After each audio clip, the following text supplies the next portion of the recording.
Boa noite. O Fórum da Liberdade, na sua 25ª edição, ontem e hoje em Porto Alegre, discutiu o que será o Brasil em 2037, quando o evento chegar à sua 50ª edição.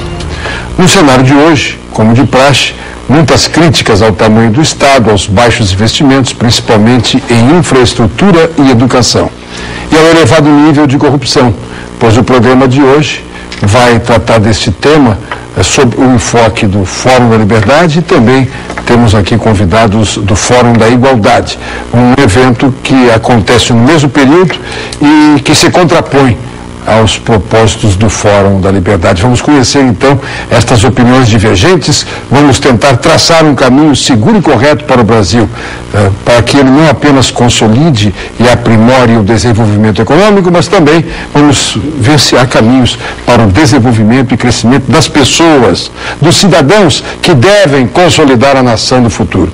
Com esta pretensão, está começando mais um Conversas Cruzadas.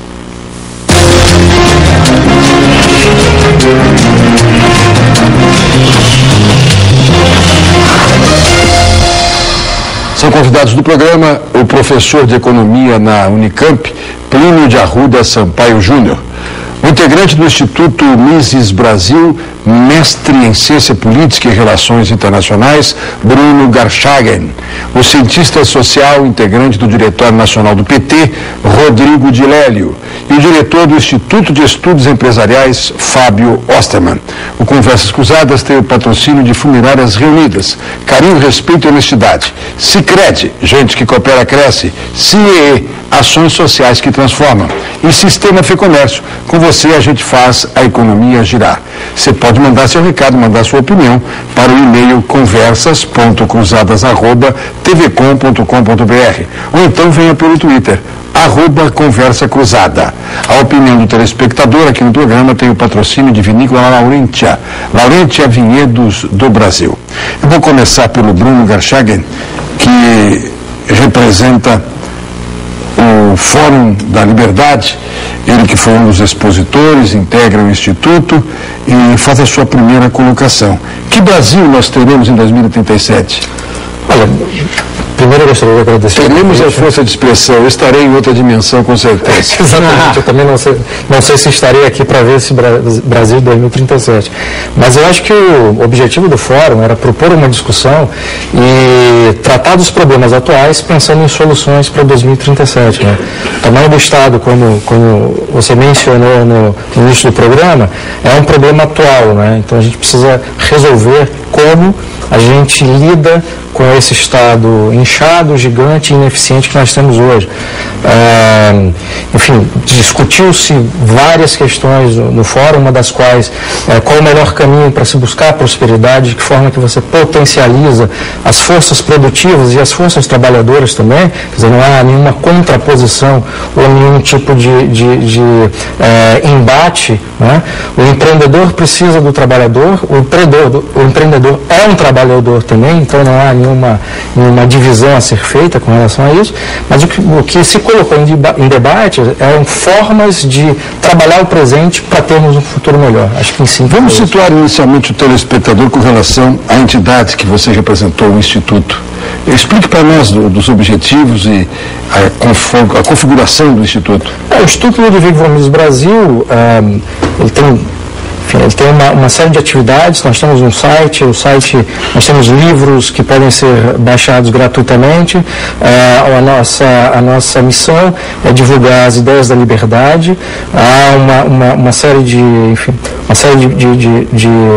questões que se colocam, que a gente tenta propor a discussão. Né? A redução do papel do Estado é uma delas. O que a gente tenta, de forma muito sintetizada, é defender as liberdades individuais contra as intervenções de qualquer poder centralizado. A redução do papel do Estado não é a mesma coisa que diminuir o tamanho do Estado. Reduzir o papel do Estado é mudar alguns dos seus objetivos, algumas das suas finalidades, como por exemplo? Olha, tem duas questões, uma redução do papel do Estado, a outra redução do tamanho do Estado, né? Você tem Porque reduzir o papel do Estado, a primeira leitura que eu faço é o seguinte, bom, então o Estado vai oferecer menos educação, não vai mais fazer estradas, não vai mais ter segurança pública, vai ser tudo privado. Exatamente, dentro do Instituto você tem várias concepções de qual seria o melhor modelo do Estado, ou se deveria existir o Estado ou não. Mas em linhas gerais eu posso dizer que a redução do papel do Estado, nesse sentido, né, por que o Estado deve cuidar da educação se o Estado é tão ineficiente nesse sentido, né? E quando eu falo isso, eu não estou dizendo que a população mais pobre hoje, que não tem acesso a isso, vai ficar completamente desguarnecida. Isso não existe, né? A gente tenta fazer que, hoje, o que o Estado faz é realocar esse recurso através de impostos, né? E faz essa realocação de recursos, né? Cobrando uma taxa escorchante de tributos, segundo o Instituto Brasileiro de Pesquisa Tributárias, o brasileiro, todos nós trabalhamos de janeiro a maio para pagar o Estado, só a partir de maio a dezembro é que nós começamos a trabalhar para nós mesmos e usufruir o produto daquilo que a gente produz, né? E tem isso é redução do papel do Estado, né? Coisas que o Estado não deve fazer. Enfim, um grupo dentro do Miss Brasil que acha que, ou dos simpatizantes das mesmas ideias, que acha que o Estado só deveria garantir, por exemplo, segurança ou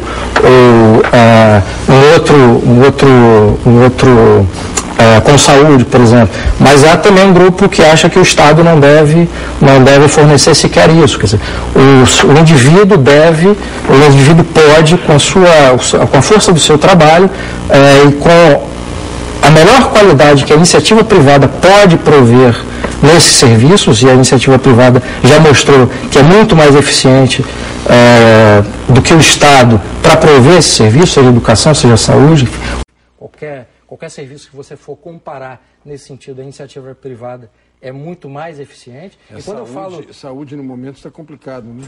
As emergências particulares estão com as camas nos corredores. Os planos de saúde só vão até a média complexidade. Na hora do transplante, na hora do pega para valer, é o Estado que vai lá, é o SUS mesmo que segura a alta complexidade. Mas no caso da saúde você tem um problema muito sério como é os outros, como você tem em outros setores, né? O Estado define todas as regras, inclusive aquilo que deve ou não fazer.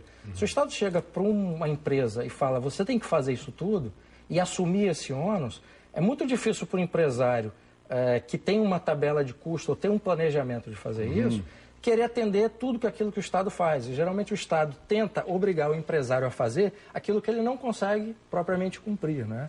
Então, quando o Estado determina as regras e não permite que haja uma concorrência livre, quer dizer, o Estado se pretende monopolista, inclusive da concessão daquilo que deve ser feito, é complicado. É muito fácil para quem defende a atuação estatal e para o próprio Estado jogar a culpa nas empresas que fornecem. Eu não estou isentando aquelas empresas que são má geridas ou são incompetentes mesmo, né? Você tem dentro do mercado, obviamente, pessoas que são muito qualificadas, pessoas que são menos qualificadas e pessoas que são incompetentes. Essas empresas incompetentes, se não fornecem de forma adequada e de forma daquele custo que deve ser, que deve pagar aquilo, essas empresas têm que sair do mercado, têm que falir porque o consumidor ou o cliente não vai continuar pagando por um serviço que não recebe. Plínio de Arruda Sampaio, que tamanho deve ter o Estado para você, para os que estão no outro lado da mesa, e não por mera coincidência, adequadamente como é o perfil do programa, do outro lado da mesa? Cláudio, eu tenho uma visão bem distinta e todos que se reuniram no Fórum da Igualdade, na verdade, tem uma pauta diferente. O que nós estamos tentando discutir ali é o problema da igualdade substantiva. É enfrentar um problema que vem da colônia brasileira, que é o fato de nós termos uma sociedade segregada entre rico e pobre. Aqui no Brasil existem duas categorias de brasileiro, e todo mundo sabe disso, o rico e o pobre. E é isto que é o principal problema do Brasil. Qual é a origem disso? Caio Prado, que é um dos nossos maiores intelectuais, na obra principal dele, no começo da obra, ele trabalha o sentido da colonização. Ele diz, olha, Por que o Brasil é esta confusão? Eles, olha, o problema é que o Brasil foi criado pelos portugueses como um negócio. É a liberdade total do capital para explorar o povo brasileiro, para depredar o meio ambiente brasileiro, que está na origem dos problemas do Brasil. Então, qual é o tamanho do Estado, para ir à tua questão? O tamanho do Estado tem que ser do tamanho da necessidade do povo brasileiro. Qual é a carga tributária líquida do Brasil? Porque o pessoal fala muito da carga tributária bruta, mas o que importa quando o cidadão tem o olerite é o que ele pode gastar. Uma parte não fica na mão dele. Da carga tributária bruta, que fica quase em 40%, isto é reduzido para mais ou menos 15%. O que o governo tem, o que o Estado, todo o Estado brasileiro tem de recursos fiscais para fazer política pública é 15% do PIB. É muito pouco para fazer política social, para fazer política de investimento em infraestrutura. Precisamos de mais tributação? Se vocês pegarem, por exemplo, todos os países onde tem políticas públicas corretas, a França, a Alemanha, eles têm o quê? Mais ou menos uma carga tributária de 25%, 30% do PIB. Então é isso que precisa, porque para o SUS funcionar, nós precisamos de 10% do PIB. Para você ter uma educação pública de qualidade, 10% do PIB. Para resolver o problema do saneamento básico, nós precisamos de 2% do PIB durante 8 anos. E se a gente for fazer a soma de tudo, isso dá mais ou menos 25% do PIB, só para fazer política social. Então o Brasil precisa arrecadar mais e gastar a arrecadação com os problemas do povo brasileiro, que são os problemas da saúde, da educação, da habitação, da segurança pública. Então eu acho que o Estado brasileiro ele tem que ser um Estado mais potente, um Estado que se imponha. Aqui não pode ter livre iniciativa, porque não é casa da mãe Joana. Aqui tem que ter, pode ter, se for um regime burguês, iniciativa privada, mas não livre. Não livre para fazer o que bem entende. Subordinada à vontade e às necessidades de uma sociedade nacional que tem problemas imensos. E o maior deles é o problema da segregação social. E nunca em sociedade nenhuma do mundo o mercado resolveu o problema de segregação social. Ao contrário, o mercado reproduz a segregação social. Porque o que é o capitalismo brasileiro? É um capitalismo específico. E qual é a galinha dos ovos de ouro do capitalismo brasileiro? A superexploração do trabalho. E isso fica claro nos próprios termos da burguesia. Qual é o salário mínimo do Diese? R$ 2.300. Mas não é do Diese. O Diese só calcula. É o salário mínimo que está previsto na Constituição brasileira. A Constituição diz uma família de 4 pessoas tem que ganhar no mínimo R$ 2.300 para sobreviver. Mas qual é o salário mínimo efetivo que é pago? R$ 600 e pouco reais. Então a própria burguesia diz o mínimo é isto, mas o que dá para eu pagar é isto. Sendo que parcela expressiva da população brasileira, dos trabalhadores brasileiros, não ganha sequer um salário mínimo. Estes são os problemas reais do Brasil. E é isto que o Fórum da Igualdade, convocado aqui pelo Instituto de Justiça Fiscal, está procurando discutir e entender. Muito bem. Osterman. Boa noite, Brito. Boa noite, telespectadores. Bom, acabamos de chegar de mais um Fórum da Liberdade aqui. Esse foi o nosso 25º. Estamos ainda, em parte, extasiados com o excelente resultado do Fórum. Mais uma vez quebramos recorde de público. E ficamos especialmente felizes porque pudemos, nesse Fórum, debater diversos temas que consideramos essenciais para o futuro do nosso país, né?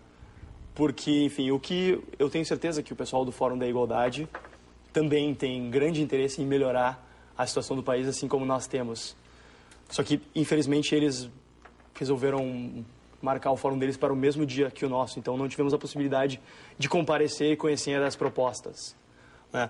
O que é uma pena, mas nesse nosso fórum, e também eles, imagino, não tenham podido estar presentes ao nosso fórum, mas nesse fórum a gente discutiu questões fundamentais para a sociedade brasileira, dentre as quais necessariamente a questão tributária. Eu achei interessante. Se um fosse no fórum do outro, derrubava conversas cruzadas. Por isso que eu estou fazendo esse encontro. Pode ser. Cada um faz o seu fórum e conversas cruzadas reúne vocês. Pode ser, claro. Mas eu acho que é extremamente saudável e extremamente produtivo para a sociedade brasileira a gente ter debates. E é interessante que esse debate aconteça aqui também, mas seria mais interessante se a gente pudesse ter um debate um pouco mais plural, contando com mais pessoas, né? Como o colega mesmo referiu, no fórum dele, aparentemente, todos comungam dessa mesma ideia. No nosso fórum, não. O nosso fórum é um fórum totalmente aberto de inscrições. A gente inclusive, a gente vai em escolas e universidades, distribui cortesias para que a gente possa alcançar o máximo possível de pessoas dentro desse debate. A gente tem perguntas livres, a gente tem contraponto no nosso fórum. Então, a gente busca realmente trazer um debate. A gente não se propõe a trazer soluções. Por mais que nesse fórum a gente tenha trazido uma reedição da primeira Carta de Porto Alegre, que marcou a primeira edição do Fórum da Liberdade, 25 anos atrás. A gente, nesse ano, reeditou e lançou a segunda Carta de Porto Alegre. E nós temos propostas, sim, mas nós não temos um discurso absolutamente fechado de dizer que o Estado deve fazer absolutamente isso para melhorar a vida dos indivíduos, porque as nossas propostas são primordialmente calcadas na liberdade e nos valores a ela ligados, né? Então, nós não consideramos razoável que se defenda, por exemplo, a obstrução à livre iniciativa. A livre iniciativa é um impulso fundamental e um impulso que não pode ser tolhido de cada indivíduo. É um impulso que se tentou tolher em experiências totalitárias do século passado. Infelizmente, ainda se tenta tolher na Coreia do Norte. E tudo que isso causa, e vem causando ao longo da história, é sofrimento, pobreza e, enfim, miríades de pessoas tentando cruzar muros e morrendo afogadas, tentando cruzar canais e esse tipo de coisa, né? Então, a gente parte de soluções baseadas na liberdade, justamente porque nós não temos no IEA e no Fórum da Liberdade uma perspectiva que seja a seguinte: nós temos propriedade sobre a verdade fundamental para a solução dos problemas da humanidade e por isso nós queremos impor. Não, nós não queremos tomar o poder do Estado e impor às pessoas. Não, esse é o Estado potente que vai goela abaixo e... Tu, como indivíduo, quer ter livre iniciativa? Me desculpe, tu vai ter que abrir mão dessa livre iniciativa, vai ter que abrir mão de todos os teus sonhos, de toda a tua busca individual pela felicidade.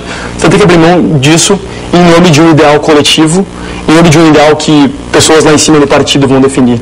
Nós não acreditamos nisso e nós sempre nos colocamos à disposição para debater e... Enfim, o Fórum da Liberdade está aberto. O ano que vem já temos a data marcada. O 26º Fórum da Liberdade ocorre dias 8 e 9 de abril de 2013. Faço aqui já o convite aos colegas para que compareçam e ficamos à disposição totalmente para o debate. Aposto que eles vão dizer que o Fórum da Igualdade é dias 8 e 9 de abril de 2013. Mas, Cláudio, há um pouquinho de injustiça no que foi dito aqui, porque tem 25 anos de fórum, nós nunca fomos convidados. Bom, então não é bem verdade que eles querem um debate, mas isso... O seu pai foi convidado, inclusive. Então, não pôde comparecer, infelizmente, em 2010. Qual é a data do Fórum da Liberdade? Ou Fórum da Igualdade? Bom, eu não sou da coordenação do Fórum da Igualdade, mas eu acho que o importante é ter uma coexistência entre ambos, mas também é importante reconhecer que há diferenças essenciais, né, na natureza dos dois fóruns. E no debate que aqui está acontecendo, eu me considero no campo crítico em relação a esse processo de vilanização que é feito em relação ao Estado. A mais recente crise do capitalismo só conseguiu ser superada em parte, e ainda não foi superada, evidentemente, porque os banqueiros recorreram ao Estado. E qual foi o segundo ato dessa crise econômica? Foi o Estado absorver a crise. E o terceiro ato é o que a gente vê nas ruas de Londres, na periferia de Paris, vê no norte da África, é quando a população se revolta em razão da debilidade generalizada, não é, com que se encontram os serviços públicos e as políticas sociais. Então, esses ataques que o Estado recebe, na verdade, eles são gratuitos e não dialogam, inclusive, com as medidas do campo liberal, tanto na Europa e nos Estados Unidos, que assimilaram a dívida dos bancos. Inclusive, o Barack Obama é criticado pelo Partido Republicano porque ele não agiu como um bom capitalista. O bom capitalista deixaria todos os bancos que quebraram naquela sequência de 2008 quebrarem. Eu quero dizer que essas medidas que foram tomadas tanto nos Estados Unidos quanto na Europa não foram compartilhadas por boa parte do mundo, e especialmente pelos governantes que aqui estão situados na América Latina. Há um conjunto de experiências locais que gestam, inclusive, alguns modelos contra-hegemônicos, é o caso da Bolívia, da Venezuela, mesmo com o cerco midiático que destinado ao governo do Hugo Chávez e ao Evo Morales, e há outros processos que convivem com a experiência e com aquilo que a gente chama de economia de mercado. Mas é também necessário que se diga que o capitalismo ele foi forjado durante muito tempo compondo com elementos da sociedade feudal.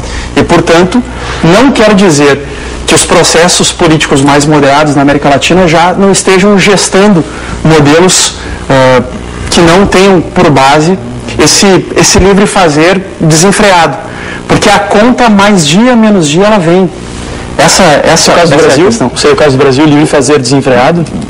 Bom, no Brasil, a iniciativa privada ela é bastante dependente do Estado. Alguns podem dizer, bom, mas porque o Estado tributa demais. O Canadá tem uma política de tributação superior a 40%, que certamente vai deixar o secretário do Tesouro Nacional com inveja da política tributária do Canadá e de vários países europeus. Que livre fazer nessa tributação. No Brasil, liberdade econômica. O Brasil de 2037, Brito, ele será um Brasil bastante diferente. Possivelmente será um país mais incorporado à economia global, vai ter melhores condições de competitividade, mas isto não basta. O que nós precisamos projetar para o Brasil de 2037 é um país que consiga oferecer um conjunto de serviços públicos para a população que vai envelhecer. A pirâmide etária do Brasil, ela já foi rechonchuda embaixo e estreita em cima. Hoje é um processo de mudança. E em 25 anos, boa parte da população que hoje é jovem vai estar na terceira idade, o que vai requerer uma série de mudanças estruturais na economia e na oferta de serviços. Mas tem que mudar, e não é, né? Exatamente, mas não é com a diminuição do Estado e simplesmente deixar com que a economia de mercado resolva os nossos problemas, porque isso a crise de 2008 está aí, demonstrou que esse não é o caminho correto, não é o caminho que vai levar a igualdade para o conjunto dos povos do Brasil e do mundo. Vamos ver no próximo bloco qual seria o caminho. Já voltamos ao Conversas Cruzadas, repercutindo o Fórum da Liberdade e o Fórum da Igualdade, eventos que aconteceram exatamente nas mesmas datas aqui em Porto Alegre.